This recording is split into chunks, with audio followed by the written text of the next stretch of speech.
जय श्री कृष्णा मित्रों। आज की कथा में हम जानेंगे कि कौन से कारणों से कुछ स्त्रियां समय से पहले विधवा हो जाती हैं और कौन से कर्म उन्हें दुखद जीवन की ओर ले जाते हैं। साथ ही यह भी जानेंगे कि वह कौन सी बात है जो एक पतिव्रता स्त्री को कभी नहीं करनी चाहिए। एक बार देवर्षि नारद आकाश मार्ग से विचरण कर रहे थे।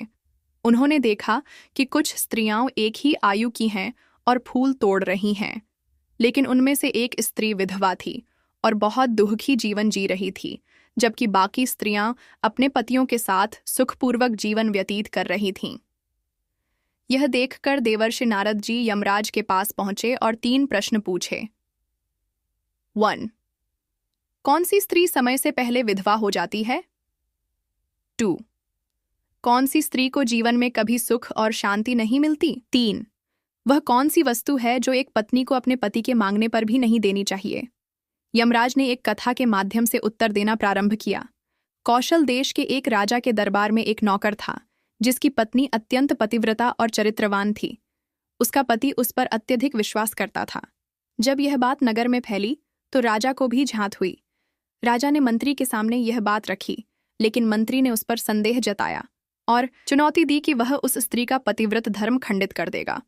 राजा ने यह शर्त रखी कि यदि मंत्री सफल होता है तो नौकर को फांसी दी जाएगी और यदि असफल होता है तो मंत्री को सजा मिलेगी। मंत्री ने एक जादू टोना करने वाली स्त्री को धन का लालच देकर नौकर की पत्नी के पास भेजा, जो उसकी बुआ बनकर घर में रहने लगी।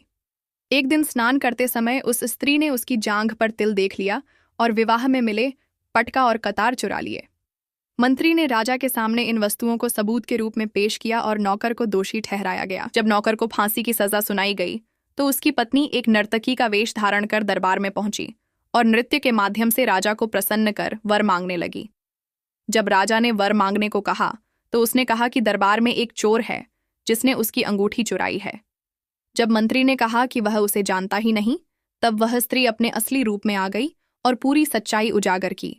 अंततः मंत्री को फांसी दी गई और उसका पति निर्दोष सिद्ध हुआ। कथा समाप्त कर यमराज ने नारद जी को उत्तर दिए। 1. जो स्त्रियां अपने पति का नाम लेती हैं वे समय से पहले विधवा हो जाती हैं। 2.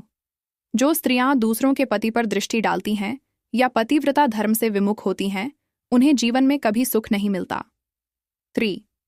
एक पतिव्रता स्त्री को कभी भी अपने पति के मांगने पर भी अपना सिंदूर, मांग का पटका या शादी के समय की पवित्र निशानियां नहीं देनी चाहिए। यह कथा हमें यह सिखाती है कि नारी के पतिव्रत धर्म की शक्ति कितनी महान होती है और कैसे उसकी निष्ठा किसी भी अन्याय के विरुद्ध न्याय को स्थापित कर सकती है।